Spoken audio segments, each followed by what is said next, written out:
Buenos días, bienvenidos a las entrevistas en Religión Digital. Hoy nos acompaña José Ribeiro. José, buen día. Buenos días. Bienvenido, benvido. Ok, gracias. José Ribeiro es miembro de la Congregación del Culto Divino y es uno de los mayores expertos en lo que venimos a hablar, que es la celebración del segundo Congreso Internacional, la arquitectura al servicio de la liturgia. ¿De qué hablamos cuando hablamos de arquitectura y liturgia? Pois hablamos de duas disciplinas que devem elaborar insieme, em conjunto, Sí. para dar uma resposta àquilo que l'uomo, l'hombre, Sí. hoje ha bisogno para responder àquilo que é natural em todos os homens, que é a sua relação com o transcendental. Hablamos de arquitetura e teologia, como se habla de arquitetura e música, ou arquitetura e medicina, cada vez que a arquitetura deve dar uma resposta a uma situação precisa da vida social dos homens de hoje. Hablábamos antes de comenzar la entrevista de Notre Dame. ¿Cambia mucho con la propia historia de las sociedades el impacto de la arquitectura religiosa, si se puede llamar así?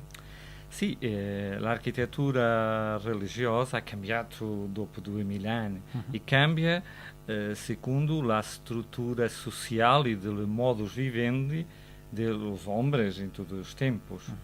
Falávamos de Notre Dame, perché è medioevo, tutta la società è sul centro è la religione, ma depois cambia con il Rinascimento, in cui la centralità del pensamento non è più centrato in Dios, ma nell'ombre.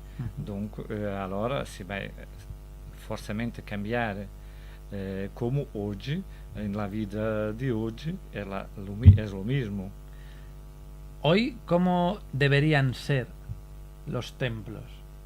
No hay una receta para cómo debe ser. Pero sí tiene que haber unos principios básicos. Sì, chiaro, ma la Chiesa lo ha fatto, sempre lo ha detto. Con la riforma del Concilio Vaticano II la prospettiva è un po' diversa, perché ha cambiato anche la eclesiologia e l'uomo di oggi não é o stesso da ieri.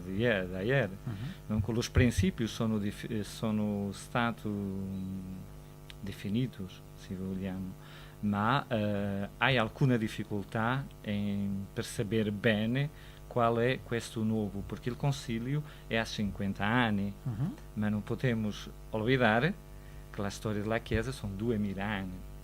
E anche oggi lo dirò, perché la mentalità e il modo di vedere l'architettura religiosa è influenzata per 2000 anni di storia. Ma anche questo non è esattamente vero, perché nella storia dell'architettura religiosa si hanno fatto due cammini. Quali sono? Uno che è passato per l'Oriente e quello che è passato per l'Occidente. L'Occidente lo sappiamo depois do Edito de Milão, quando la Chiesa, la Iglesia diventa una religione di Stato.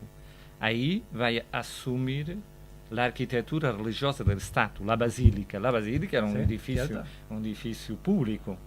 Donc, ma questo vai essere il modello che va a venire fino a oggi, questo modello della Basilica. Per l'altra parte, oriental, Síria, che è oggi Síria e Turchia, si è conservato questo aspetto un po' più vicino alla Iglesia domestica, che noi vemos per l'archeologia nell'Europa, e questo va a venire fino alla queda di Costantinopla. Dunque è il 500 no 1456. Esattamente. Dunque sono due cammini un po' diversi. E oggi diríamos que il concílio ha pensato mas in questa presenza che è arrivato per l'Oriente, la Iglesia deve essere la medida dell'uomo, dell'uomo reale di oggi, del lugar en el que si situa. Per questo non puoi avere una ricetta uguale per tutti. Claro. Perché oggi siamo qua a Madrid, una città moderna, noi stava passando e vedo tutto questo edificio Sí, moderno. pero José, vamos a imaginar, yo soy un arquitecto, Sì. un constructor al que se le encarga un proyecto de una iglesia en este barrio, Sí. en la zona de Plaza de Castilla. ¿Qué cosas debo saber que son imprescindibles para que eso pueda ser después un templo? Más allá de si tengo que colocar una vidriera o no. O sea, dónde tiene que ir colocado el sagrario, la importancia del altar. ¿Qué cuestiones concretas yo como arquitecto debería saber para que el proyecto no se me cayera de las manos? È semplice per me, è semplice, lo dirò questa sera. Deve conoscere bene i documenti della Chiesa. E per questo soprattutto hai un documento importantissimo che è il rituale della dedicazione di una iglesia. Sì. Aí si dice precisamente che cosa è una chiesa, una iglesia, e come si deve costruire, qual è il suo centro, che deve essere l'altare, e a partire dall'altare tutto deve irradiare com suposto preciso para cada coisa. Eu ho stato algumas vezes em júri para selecionar um projeto e me recordo que uma volta ho visto um projeto de uma igreja que era solo l'esterno. E dopo sì, ma è l'interno. E l'architetto ha detto, l'interno dopo si hace come lo queremos. È un errore gravissimo. Si è messo subito da parte perché non può essere. E oggi l'architettura ha questo peccato. Gli architetti non pensano l'interno, lo pensano l'esterno, come un'opera di design. Il design può essere bellissimo, ma è molto pericoloso. No solo diseño, sino que el diseño tiene que estar orientado a una no sé si llamarla funcionalidad, a una misión. Un'architettura è sempre un po' difficile parlare di funzione perché hai sempre il pericolo di cadere nel funzionalismo degli anni 30. Sì. Ma è vero che una chiesa ha una funzione liturgica e per essere sagrado, per essere un tempio, deve rispondere a questa funzione e significato liturgico. E questo sta nel rituale, nei documenti della Chiesa, e aí si trova dove deve stare l'altare, che deve essere il centro, ma per gli architetti dire che non è un centro geometrico, questa è una questione che è stata già risolta negli anni 30 con architetti come Rodolfo Schwarz, con l'influenza di Guardini. Sì, perché nel centro fisico nunca sta, non è un centro geometrico, è un centro di visibilità, e gli architetti lo sanno bene fare.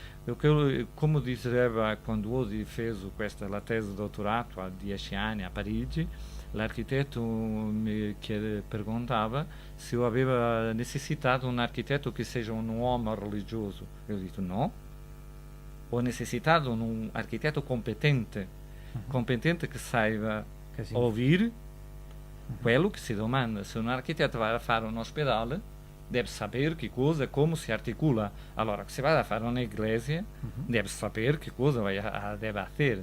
Y questo no se verifica molto. Bueno.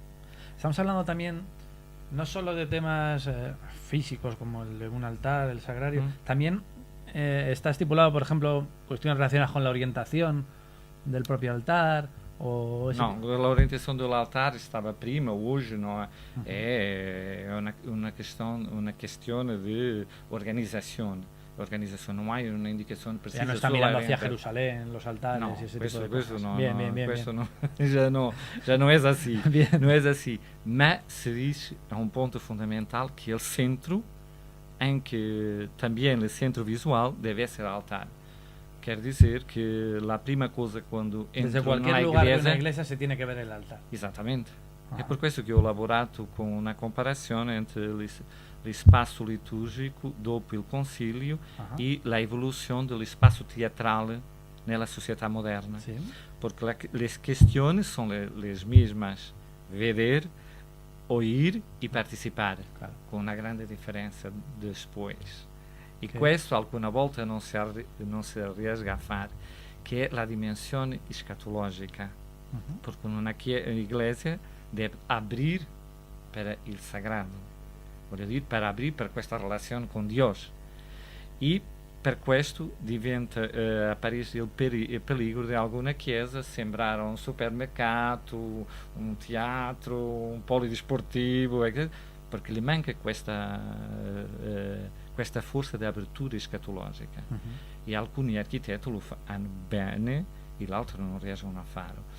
Per questo dobbiamo ritornare al Medioevo, forse, ma per un'altra questione, che è una questione che ha dato una grande discussione entre San Bernardo e l'Abbé Suger. San Bernardo, che difendeva l'architettura cisterciense, che era sobria, diceva come il design di oggi, e Suger, che ha fatto costruire la cattedrale di Saint-Denis a Parigi, che era tutto che è una cattedrale che noi conoscemos do Medioevo. Allora, è il lavoro sulla luce, e oggi gli architetti hanno questa capacità di poter lavorare con la luce, perché la luce ha una significazione molto particolare nella liturgia. Pensiamo alla vigilia pasquale, per esempio, tutto questo momento. Allora, questo è un elemento importantissimo per llegar a tradurre nell'architettura questa apertura escatologica, questa dimensione veramente di andare para lá de quello que nós outros podemos ver y que es esta relación con Dios. ¿Le gustan las iglesias que se construyen en las zonas urbanas, en las zonas obreras, por así decirlo, que son parroquias de ladrillo rojo, pequeñas? Non lo so che iglesia sta riferendo, perché conosco alcune che sono bene, otras que son brutísimas. O sea, no es tanto la apariencia externa, lo que comentabas antes, no es tanto la apariencia que se le pueda dar externa, sino la... Sull'apparenza esterna si puede discutir o hablar un poco, porque... Pero no es donde ponéis el énfasis, quiero decir. El énfasis lo ponéis en el interior más que en el exterior. Sí, hay siempre una traduzione también esteriore, perché urbanisticamente hai due problemi. Se è una zona che non è definita architettonicamente, la iglesia a questo punto può essere un punto di referenza architetturale. Dunque, entonces deve avere una presenza marcante anche architetturalmente. Allora, se è uno spazio già molto definito architetturalmente, la iglesia deve dialogare con questo spazio. Claro. Questo è il lavoro dell'architetto. Un buon architetto deve arrivare a fare questo bene, e non siamo noi che dobbiamo dirlo come fare l'architetto. Questa è l'architettura, ma l'architetto deve capire che deve comprendere che cosa veramente è la Chiesa e qual è il suo papel anche nell'urbanismo e nella società di oggi. Yo tuve la suerte de poder visitar las obras de la Sagrada Familia de Barcelona 2-3 días antes de que Benedicto XVI la bendijera el templo, acompañado del arquitecto y de algunos del biógrafo de Gaudí y demás, y la impresión al escuchar la explicación era precisamente esta que estás tú comentando, que todos los elementos querían tener un significado litúrgico, bíblico y de presencia, incluso acústico, incluso de luminosidad. Perché anche io sono stato a Barcellona alcuni dias prima della inaugurazione e aveva un'esposizione come Gaudì ha lavorato, ha fatto un grande lavoro, trabalho su questa evoluzione della forma partendo dalla naturaleza. Sí. Questa esposizione è bellissima. Es un templo que construyó ciudad, en el sentido de que ese barrio todavía no estaba estructurado. Esatto. Lo comentabas Ma è un caso molto particolare Barcellona. Ha cominciato nel 1900 y acabará, parece ser que en 2026 dicen. Non so quando acabará, ma è un esempio che difficilmente si può ripetere, anche perché non hai soldi anche per costruire. Claro. E questo si deve avere un senso di realtà. La Chiesa, anche nel suo principio, deve essere austera. Claro. E non si può costruire una Chiesa con soldi. Dobbiamo essere modesti, sì, modesto. sì. Ma io sono convencido che donde hay menos dinero è donde se hace mejor. Se cuida más. Perché se vai all'essenziale e non ne perdiamo nel superfluo. E questo l'ho provato nella mia tesi, un architetto che si chiama Jean Cossy, in Belgica, dopo la guerra mondiale, che veramente non avevano soldi e hanno fatto delle iglesie que anche oggi si va y funciona perfectamente. Sí, vamos a hacer lo esencial y después ya iremos viendo si hay... Sì, perché tutto è stato pensato de una forma razionale y que dovrà... Para un eclesiástico que trabaja en el Vaticano en cuestiones relacionadas con la arquitectura, ¿qué supondría que una figura como la de Antonio Gaudí fuera llevada a los altares?